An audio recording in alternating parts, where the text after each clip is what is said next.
Karena kalau misal jadian sama Ayu, pasti ada aja balaknya. Dan Ayu tuh bakal gonta-ganti pacar mulu, nanti Bima sakit hati. Pokoknya anak sekolah tuh ngomong kayak gitulah. Bima tuh iya aja denger omongan orang-orang, tapi sebener-benernya dalam hati Bima tuh, Bima ngerasa kayak omongan orang-orang tuh nggak ada yang bisa dipercaya gitu, Nat. Dan Bima tuh ngelihat Ayu ya cewek cantik, cewek baik-baik. Dan Bima pun juga bingung kenapa banyak orang yang nggak suka sama Ayu, terutama cewek-cewek. Dan juga setiap Bima cerita ke teman-teman dia yang cowok, teman-teman yang cowok tuh selalu support Bima gitu. Kayak dia bilang, cewek secakap Ayu gitu jangan disia-siain, Bim. Tahu Ayu suka sama kamu jadiin lah gitu. Pokoknya dikompor-komporin lah. Teman-temannya berarti ngeliat Ayu juga cantik ya? Iya, yang cowok tapi, Nat. Dan akhirnya setelah 1 bulan PDKT, setelah Ayu tuh mepet-mepet ngejar Bima mulu, akhirnya Bima sama Ayu jadian. Gempar lah tuh satu sekolah kan denger dan ngeliat mereka jadian kayak gitu. Tita sebagai teman dekat Ayu tuh ngerasa seneng banget temennya jadian sama cowok incerannya. Tapi ya Tita ngingetin Ayu, jangan disia-siain lagi. Jangan kayak cowok-cowok kamu sebelumnya, cuma sebulan 2 bulan kamu putusin. Nah Ayu tuh iya gitulah. Pokoknya dengerin lah apa kata Tita. Nah karena Nat, cowok-cowok yang tadi gue bilang, kan si Ayu gonta-ganti mulu tuh. Nah yang mutusin tuh selalu Ayu, bukan cowok-cowok itu, bukan. Udahlah akhirnya mereka berdua jadian tuh, Nat. Nah di hari itu emang besokannya libur sekolah. Nah jadi di hari Jumat itu sepulang sekolah, si Ayu ini ngajak Bima main ke rumah Ayu barengan sama Tita juga. Ayu bilang rumah dia kosong, keluarga lagi pada pergi tuh, orang tua lagi pada pergi. Jadi Ayu bilang mereka bisa main sepuasnya lah.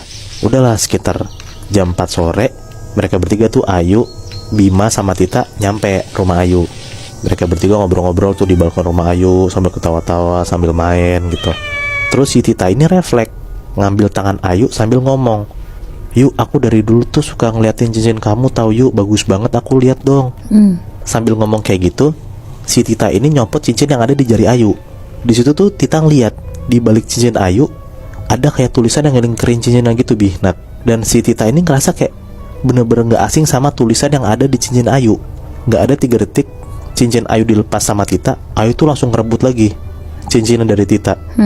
Terus Ayu tuh bener-bener kayak ngomel marah-marah banget ke Tita.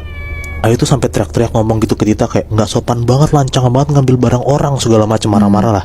Di situ tuh si Tita sama Bima kaget denger Ayu marah kayak gitu, kayak maksudnya cuma diambil cincinnya doang, kenapa bisa sampai semarah itu gitu loh. Tapi ya karena si Tita mikir dan gak enak juga sama Ayu karena temen deketnya kan, akhirnya ya si Tita minta maaf banget ke Ayu. Tita tuh bilang lah nggak sengaja ngambil cincinnya karena ya emang Tita tuh ngeliat kayak cincinnya Ayu bagus, soalnya dia nggak punya, cuma sebatas gitu doang, bukan karena apa-apa. Udahlah di situ awkwardnya cuma sebentar dan akhirnya mereka ngobrol lagi. Dan sekitar jam 7-an malam akhirnya mereka berdua cabut tuh. Bima pulang, Tita pulang juga.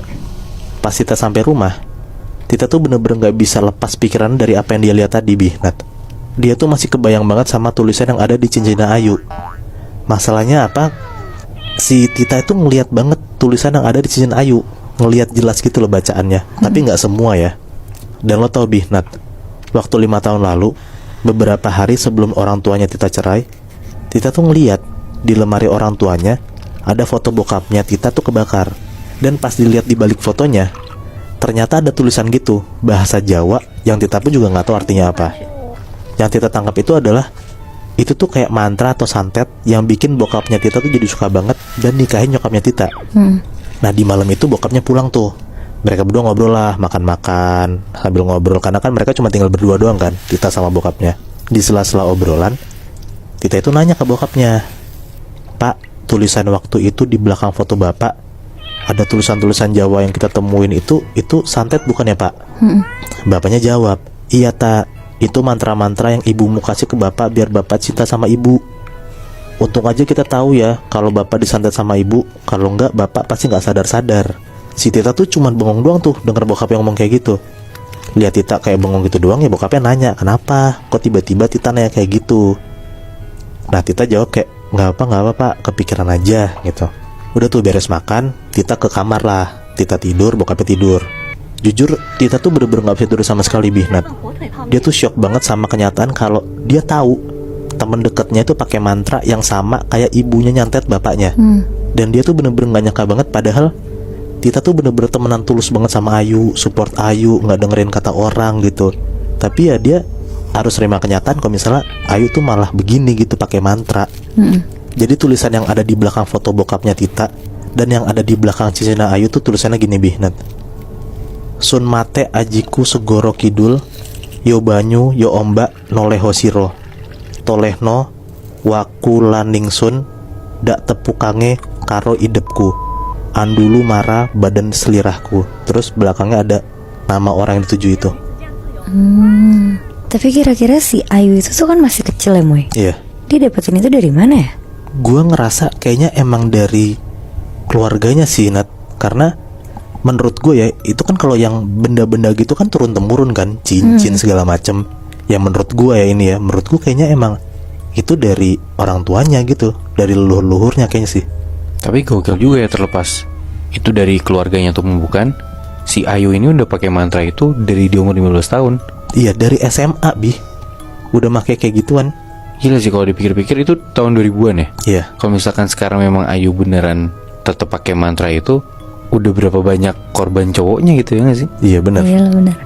Tapi setelah dengar cerita kita bertiga, gue semakin yakin sih buat gak main-main sama mantra apapun itu.